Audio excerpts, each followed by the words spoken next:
नवी मुंबई आंतरराष्ट्रीय विमानतळावरती Indigo flight उतरलेला आहे आणि आपल्याबरोबर या ठिकाणी सिडकोचे एमडी सिंगल सर आहेत. सर, काय म्हणाल, हे विमानतळ कधी सुरू होणार आणि कशा प्रकारे आपण आता हे संपूर्ण जॉईन करतोय विविध शहरांची? आपल्यासाठी आजचा दिवस अतिशय ऐतिहासिक क्षण आहे. आज या ठिकाणी कॉमर्शियल फ्लाईटची ट्रायल लँडिंग झालेली आहे. 2 महिना अगोदर आपण डिफेन्सच्या C-130 प्लेन या ठिकाणी लँड केला होता. तर आज सक्सेसफुल झाला याच्या कॉमर्शियल फ्लाईटच्या. आणि आता बाकी काही गोष्टी एरोड्रोम लायसन्स आणि इन्फॉर्मेशन पब्लिकेशन जो एअरपोर्टचे रिलेटेड आहे त्याला अजून आपल्याला पुढे सुरू करायचं, बिकॉज प्रोसिजरचा भाग आहे. आणि त्याच्यासोबत जर बघितलं या ठिकाणी टर्मिनल बिल्डिंगचं काम कधी 83-84% झालेलं आहे.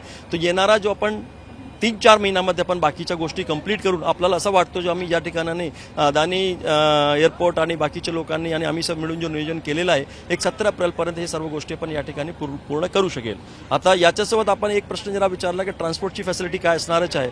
आपल्याला या अटल सेतू आपल्याला नवी मुंबईला येतो, नवी मुंबईला उल्वे जंक्शनपासून आपण उल्वे कोस्टल रोड या ठिकाणी करतो आणि उल्वे कोस्टल रोडच्या 6.5 किलोमीटरचं काम आमचं चालू आहे. 1 जानेवारी 26 पर्यंत हे कंप्लीट होईल. साऊथ मुंबई, कुलाबा आणि इतर ठिकाणातून लोकांनी एरियाला 35 ते 40 मिनिटांमध्ये नवी मुंबई इंटरनॅशनल एअरपोर्टपर्यंत पोहोचता येईल.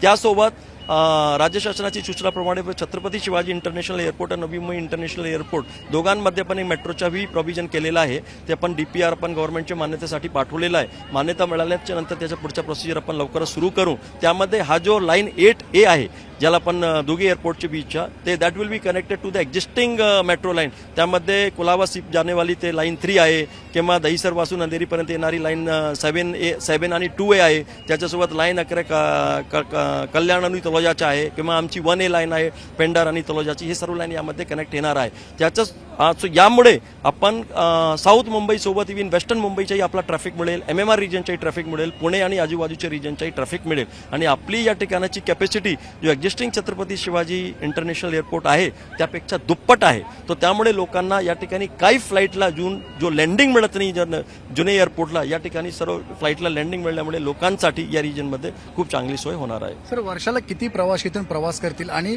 आतले जे टर्मिनल ते कसे इंटरनली जोडले गेले आहेत? आपल्या टक्के या टोटल आपण जो कॅपॅसिटी आहे ते 90 मिलियन पॅसेंजर पर एनम, म्हणजे 9 करोड पॅसेंजर प्रतिवर्षी एवढी क्षमता आहे.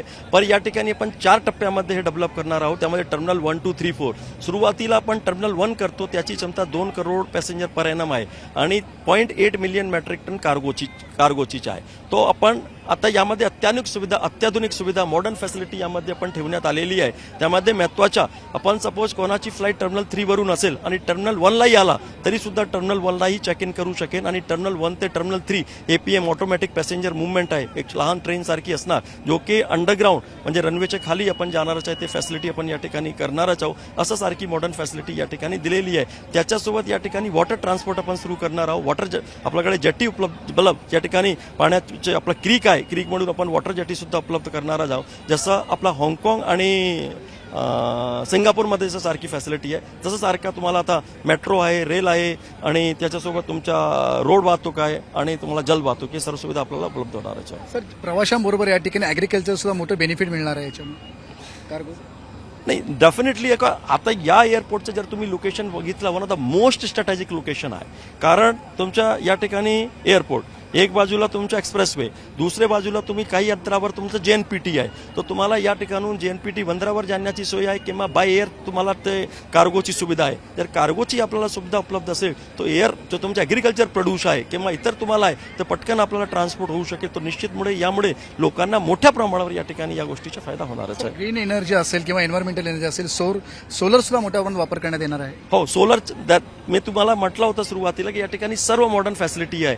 या ठिकाणी सोलरच्याही मला सेल्फ डिपेंडंट असणार आहे एअरपोर्ट. त्यासाठी सोलरचा एक 35 मेगावॉटच्या या ठिकाणी सोलर चॅपल पॅनल या ठिकाणी लावणारच आहे. दॅट विल कॅटर टू, म्हणजे त्या एअरपोर्टला लागणारी जेवढी वीज आहे त्याला ते सेल्फ सफिशियंट असणारच आहे. Thank you sir. हे आपल्या बरोबर होते सिडकोचे MD सिंगल सर. आपण पाहतो की कशा पद्धतीने संपूर्णपणे मॉडर्न सुविधा या ठिकाणी एअरपोर्टमध्ये ज्या जागतिक पातळीवरती त्या सर्व या ठिकाणी उपलब्ध करण्यात येणार आहेत.